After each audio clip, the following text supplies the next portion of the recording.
أم علي من أسهل وأحلى وألذ الوصفات الشتوية اللي ممكن تجربوها. طواجن أم علي من الحلويات المصرية السهلة جدا في تحضيرها. ميكس حلو جدا كريمي ومقرمش وفيه مكسرات من النص. هنعمله النهاردة بطريقة سهلة جدا. نسمي الله ونصلي على الرسول صلى الله عليه وسلم، ونشوف هنعمل طواجن أم علي التحفة دي ازاي. عندي نص كيلو بسكوتة منفيه بنجيبه جاهز كده من عند محلات الحلواني. هنكسره قطع صغيرة زي ما انتوا شايفين لحد ما يبقى بالشكل ده. هاحط قطع المنفيه اللي أنا قطعتها في الطواجن الصغيرة دي، ولو عاوزة تعمليه في صينية واحدة كبيرة ما فيش مشكلة.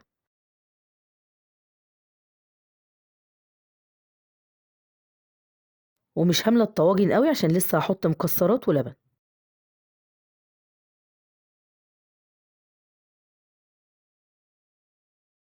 وهتستخدمي المكسرات اللي انت عايزاها والمتوفرة عندك. عندي زبيب وسوداني وجوزة هند.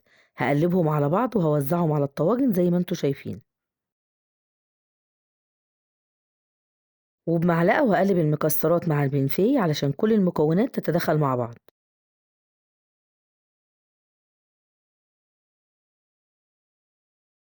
عندي 2 كيلو لبن حليب من عند اللبان. ما تستخدميش لبن مبستر، لازم يكون لبن من عند اللبان يكون دسمه والقشطة اللي فيه نسبتها كويسة.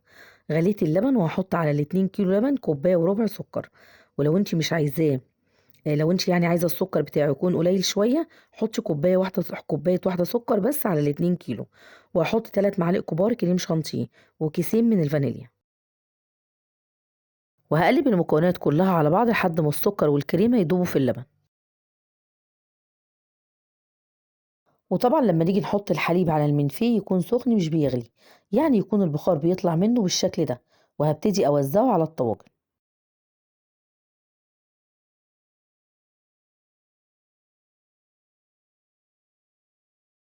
بعد ما تحطي اللبن هتسيبيها 5 دقايق.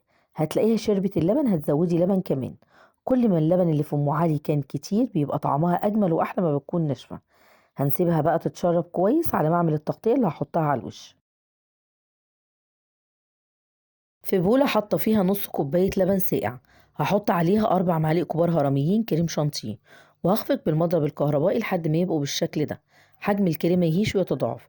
احط على الكريمة حوالي كوباية من قشطة وش اللبن. وهقلب الكريمة مع القشطة بالشكل ده. وكده تبقى عندي طبقة التغطية اللي هحطها على وش طواجن ام علي جاهزة. وهحط معلقتين من القشطة على وش كل طاجن وهفرده. وبمعلقة وهسوي طبقة القشطة.